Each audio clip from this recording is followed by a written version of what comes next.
کہتے ہیں ایک بادشاہ تھا، وہ کسی پہ خوش ہو گیا تو اس نے اس کو کہا کہ تم میرے محل میں داخل ہو جاؤ اور شام تک جو میرے محل سے تم اکٹھا کر سکتے ہو تم اس کو جو ہے وہ اپنے لیے لے کے جا سکتے ہو۔ تو وہ جب محل میں داخل ہوا اس نے دیکھا کہ انواع و اقسام کے کھانے ہیں، طرح طرح کی چیزیں ہیں اور عالی نصب بستر لگے ہوئے ہیں، گو تکیے لگے ہوئے ہیں اور ہر طرح کی انسانی طبع کو لبھانے والی چیزیں موجود ہیں، نفس کے تلذذ کے لیے سارے سامان موجود ہیں۔ تو وہ گیا اور اس نے انواع اقسام کے کھانے کھائے اور کھانے کھا کے اور مختلف وہاں انواع اقسام کے مشروبات پیے اور ایک گاؤ تکیے سے ٹیک لگا کے ان نظاروں کو دیکھنے لگا۔ ایسی مستی چڑھی کہ آنکھ لگ گئی۔ اچانک اس کو دربان نے اٹھایا اور کہا کہ تیرے جانے کا وقت ہو گیا۔ اب جب وہ واپس نکل رہا تھا تو حسرت سے روتے ہوئے جا رہا تھا کہ میں نے عیش و عشرت میں یہ وقت گزار دیا، کچھ نیند میں گزار دیا، اور جب وہ گزر رہا تھا تو قیمتی ہیرے، لال موتی، پکھراج کیا راستے میں بکھرے پڑے تھے۔ اور ایک دوسرے شخص کو داخل کیا تو اس نے ان لذت انگیز چیزوں کی طرف توجہ نہیں کیا، سب سے قیمتی چیزیں وہاں سے اٹھائیں اور چھوڑی بھری اور اپنے وقت مقررہ پر وہ واپس ہوا۔ تو اس دنیا کے محل میں ہم داخل ہوئے ہیں، ایک دروازے سے دوسرے دروازے سے نکلنا ہے۔ یہاں تلذذ کے سامان بھی ہے اور یہاں قیمتی چیزیں بھی ہے جو یہاں سے لے جا کے ہمارے لیے قیمتی ہوں گی۔ اور اس نے سمجھا کہ بس ایک دن میں یہاں جو کھانا ہے کھا لو، زہرۃ الحیات دنیا سے کہتے ہیں۔ اور دوسرے نے کہا کہ یہاں تو بھوک کاٹ کے جیسے بھی، تو میں جہاں جا رہا ہوں تو یہاں سے جتنی قیمتی چیزیں اٹھائی جا سکیں اس کو اٹھا کے وہاں کے لیے لے جاؤں۔ اب اس دنیا کے محلے میں اترے ہیں، یہاں سے عیش و عشرت کر کے جب اچانک موت کا فرشتہ کہے گا تیرا وقت ختم ہو گیا، آ جا، اور پھر خالی ہاتھ ہوگا، پاس کچھ بھی نہیں ہوگا، دامن بھی خالی ہوگا۔ اتنا کچھ تھا، ایک سبحان اللہ کا ہی اتنا وزن تھا کہ میزان بھر جاتا ہے۔ الحمدللہ کا ہی اتنا وزن ہے کہ زمین و آسمان کے درمیان جو جگہ ہیں اس کی جزا سے بھر جائیں۔ لیکن ہم دنیاوی تلذذ میں رہے اور تھوڑی سی زندگی تھی، جب فرشتے نے جھنجھوڑا تو آنکھ اس وقت کھلی اور یہ کیا کر دیا ہم نے۔ لیکن جو اللہ کے بندے ہیں وہ کہتے ہیں کہ یہ تو آخرت کو جمع کرنے کی کھیتی ہے، یہاں جتنا کچھ جمع کر رہے ہیں۔ اصل یہاں سے کیا اٹھا سکتے ہیں، ہر شخص کا اپنا انتخاب ہے کہ وہ کیا اٹھائے گا۔ اپنے لیے وہ ابدی چیزیں اٹھائے گا جو ان کے لیے ختم نہیں ہوں گی، یا وہی کھا کے وہی چھوڑ کر کے اور اچانک مستی میں چلا جائے گا اور پھر فرشتہ اس کو جھنجھوڑ کے کہے گا اٹھ تیرا وقت پورا ہو گیا ہے۔ اللہ اکبر۔ فرمایا ہر شخص جب صبح کرتا ہے تو اپنی سانسوں کے ذریعے سے کچھ خریدتا ہے۔ اب اس کی مرضی ہے، چاہے آزادی خرید لے، چاہے گرفتاری خرید لے، چاہے خیر حاصل کر لے اور چاہے شر حاصل کر لے۔ وہ آخرت کا کیا سودا خریدتا ہے یا دنیا کا سودا خریدتا ہے، اس کے بعد جب آنکھ کھلتی ہے تو پھر سمجھ آتی ہے کہ میں کیا خرید سکا۔ حضرت ابراہیم علیہ السلام کے ہاں اولاد میں خدا کر کے ایک بیٹا ملا، نام اسماعیل رکھا۔ حضرت ہاجرہ کی گود میں بچہ کھیلتا ہے، حضرت ابراہیم اس کو گود میں لے کے پیار کرتے ہیں۔ رب کا حکم نامہ آتا ہے، اس بچے کو لو اور اس کی ماں کو لو اور ایسی وادی میں چھوڑاؤ جو بے آب ہو گیا، جہاں کوئی سبزہ نہ ہو، جہاں کوئی کھیتی نہ ہو، جہاں کوئی آبادی نہ ہو۔ اللہ اکبر۔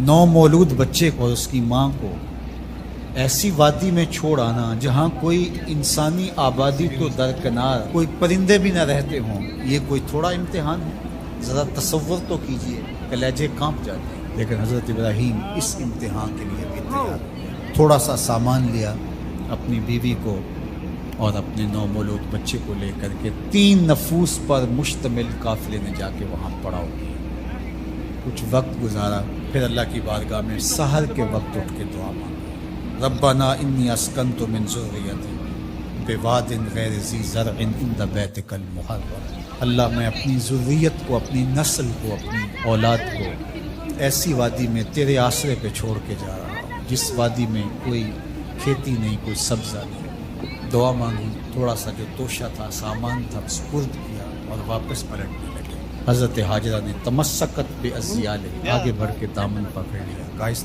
تنہائی میں، اس بے آب و گیا وادی میں چھوڑ کے ہمیں اس وقت کہاں جا رہے ہیں؟ کیا جواب دیتی؟ خاموش ہو گئی۔ تھوڑی دیر گزری، پھر قدم اٹھایا تو پھر بیوی نے دامن پکڑا، اور حضرت حاجرہ بولی اس وادی بے آب و گیا میں ہمیں چھوڑ کے کہاں جا رہے ہیں؟ حضرت ابراہیم کو جواب نہیں دیتے۔ ذرا تصور کیجئے، آپ بھی صاحب اولاد ہیں۔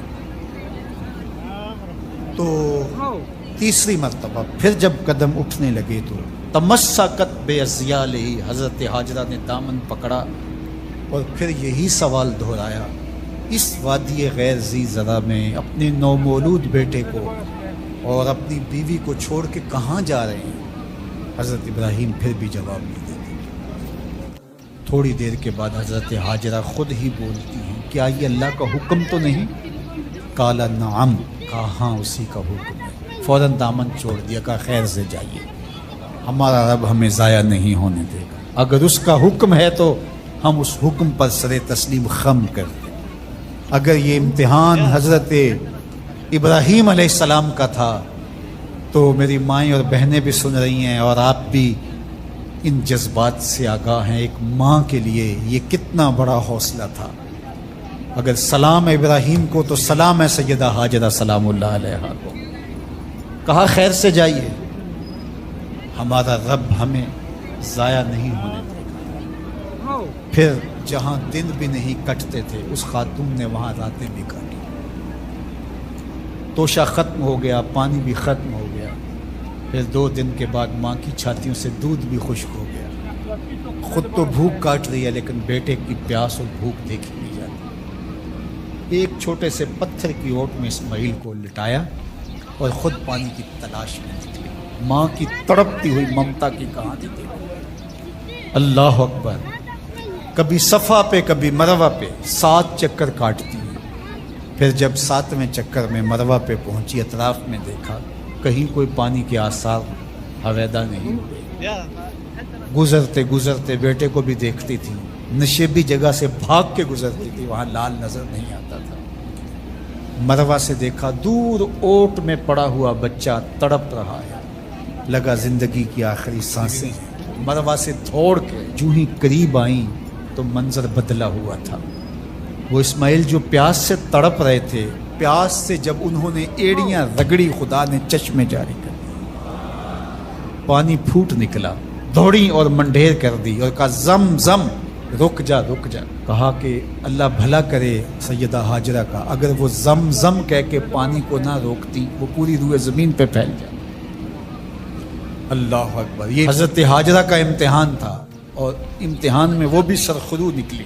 وہ کہا ہم قیامت تک تیرے قدموں کے نشان کو جلوہ گاہ بنا دیں۔ آج عمرہ ہو حج ہو، وہاں کج کلا بھی دوڑتے دکھائی دیتے ہیں، بادشاہ بھی دوڑتے دکھائی دیتے ہیں، ان راہوں پہ پیغمبر بھی دوڑے ہیں، ولی بھی دوڑے ہیں، امام الانبیاء نے بھی سعی کی ہے۔ مالک کوئی دوڑنا بھی عبادت ہے؟ کہا جن راہوں پہ میری بندی دوڑی ہے قیامت تک ان راہوں کو جلوہ گاہ بنا دوں، اور ان پست قامت پہاڑیوں کو میں اپنی نشانیاں قرار دیتا ہوں۔ ان الصفا والمروہ من شعائر اللہ، یہ اللہ کی نشانیاں قرار پائیں، عزتوں کے نشان بن گئے۔ اللہ اکبر، یہاں ایک ماں اپنے بیٹے کے لیے بے تابانہ دوڑی تھی۔ اچھا، راستے کے اندر نشیبی جگہ سے دوڑ کے اس لیے گزری تھی کہ وہاں بیٹے کا چہرہ نظر نہیں آتا، اور یہاں ماں بیٹا اکٹھے دوڑ رہے ہوتے ہیں، حکم ہے بیٹا دوڑ کے گزرے، اس لیے کہ اس ادا کو ادا کرنا ہے۔ وہ تو پانی کے لیے بار بار ادھر ادھر جا رہی تھی، حاجی کی بغل میں پانی کی بوتل ہوتی ہے پھر بھی دوڑ رہے، پانی کے لیے نہیں دوڑ رہا، حاجرہ کی سنت کو ادا کر رہا۔ کائنات کا گوشہ گوشہ حضور کے ذکر سے چمک رہا ہے، شرق سے لے کر غرب تک کوئی لمحہ ایسا نہیں ہے جہاں حضور کا نام گونج نہ رہا ہو۔ سماٹرا کے ساحل سے لے کر کے دنیا کے دوسرے کونے تک کوئی 1 سیکنڈ بھی ایسا نہیں ہے جب اذانوں میں اشہد ان محمد رسول اللہ کی صدائیں نہ گونج رہی۔ ہر ساعت، ہر لمحہ آقا کریم علیہ السلام پر کروڑوں لوگ درود پڑھ رہے ہوتے ہیں، اور اربوں کھربوں درود حضور علیہ السلام کی ذات پہ ہر روز بھیجا جا رہا ہوتا ہے۔ یہ حضور کی عظمتوں کے پھریرے ہیں جن کو لہرانے کا ذمہ میرے رب نے اپنے ذمہ کرم پہ لیا ہوا۔ وَلَلْآخِرَةُ خَيْرٌ لَكَ مِنَ الْأُولَىٰ، ہر آنے والی گھڑی